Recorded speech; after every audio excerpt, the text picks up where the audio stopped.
God bless today, students. This is your English lesson. This is non-fiction lesson. The name of the lesson is The Battle of Panipat, 1526. Students, you can see on the screen the picture of fight. Students, before starting this lesson, I will give you a brief introduction of Ibrahim Lodi and Babur. In fact, Ibrahim Lodi became the Sultan of Delhi in 1517. After the death of his father Sikandar Lodi, he was the last ruler of the Lodi dynasty. He was defeated at the Battle of Panipat by Babur invading army in 1526. Zahiruddin Babur was the founder of Mughal dynasty. He defeated the Ibrahim Lodi. Students, listen the lesson carefully. After having subdued Lahore once more, Babur and his army marched on the capital Delhi in order to subjugate Sultan Ibrahim Lodi once and for all. On reaching the village of Panipat in the plain north of Delhi, Babur organized his forces. He quickly noticed his inferiority in numbers. He had probably only about 15,000 men, of whom only about half were fit for attack. On the other hand, Babur was a skillful strategist and he had learned valuable tactical lessons in the course of his numerous battles with Uzbeks. Moreover, he had at his side two talented Turkish gunners who had mastered the art of using cannons in warfare.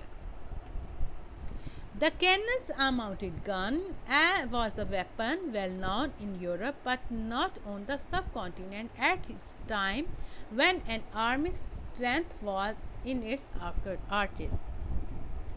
Babur was very interested in firearms and artillery and used to supervise their casting. He gave the order for all the guards, 700 of them, to be tied together with rawhide ropes to form a large defensive formation. The matchlock men and the cannons, protected by mantled shields, took up positions between the guards. Behind them were the cavalry and archers. Students, Ibrahim Lodi, however, hesitated to fight despite his 100,000 men and his many hundreds of elephants. In order to incite his enemy to attack, Babur sent his soldiers by night to harass Ibrahim Lodi's force. On the morning of 21st April 1526, the exasperated finally started the assault.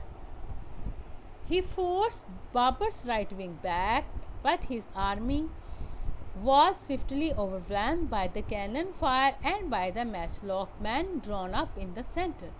Terrorized by the noise of gunfire, the elephants attempted making any further attack impossible. Ibrahim's forces were quickly encircled and destroyed by Babur's cavalrymen and archers. By midday, his camp was destroyed. Although his body was not found until later, it was decapitated and the head was brought to Babur as a mark of respect to the dead sultan. Babur later had a monument erected on the spot where he fell. Very quickly after the battle, Babur became preoccupied with protecting the treasure of Delhi and Agra from pillage by his own victorious troops. He sent Humayun, his son, who was only 70 years old, to Agra, whilst he himself marched on Delhi, where he had prayers in his name in the great mosque, thereby proclaiming himself Padshah or Emperor of Hindustan. At Agra, Babur was greeted by Humayun, who presented the conqueror with a magnificent diamond called Kohinoor.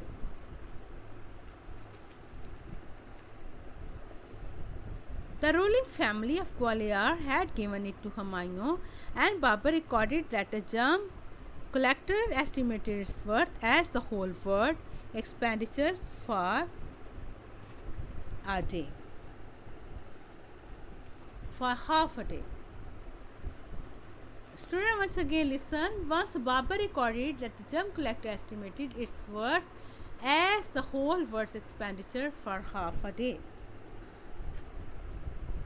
Babur immediately refused this rich gift and offered it to the one who wanted to give it to him, Humayun. Students, this is the six kings of Mughal dynasty's pick. Please observe it and try to get more and more knowledge from the internet.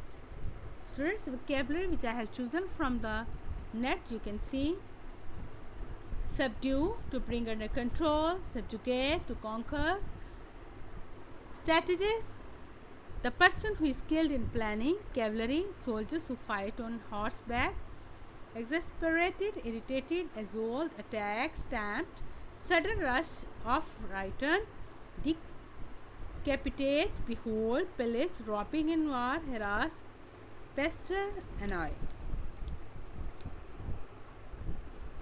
Students, you know that Babur wanted to defeat Ibrahim once and for all. Babur had inferior number of soldiers, but he had cannons. They were useful as they had mastered the art of using cannons in warfare. Ibrahim Lodi had about 100,000 soldiers, whereas Babur had only about 15,000. He was outnumbered by 85,000 men. His elephants were frightened by the noise of gunfire and stampeded. They were important for encircling and destroying Lodi's army. He wanted to protect the treasure from pillage of his own troops. It is emphasized by presenting the claims of jam collector of that time, who estimated its worth at the whole world's expenditure for half a day. Students, read the lesson carefully. Page number 44-45. Task says, how were the cavalry and archers important to the battle? Why did Babur want to prevent happening in Agra and Delhi? Thank you and God bless you. कितने minute किए?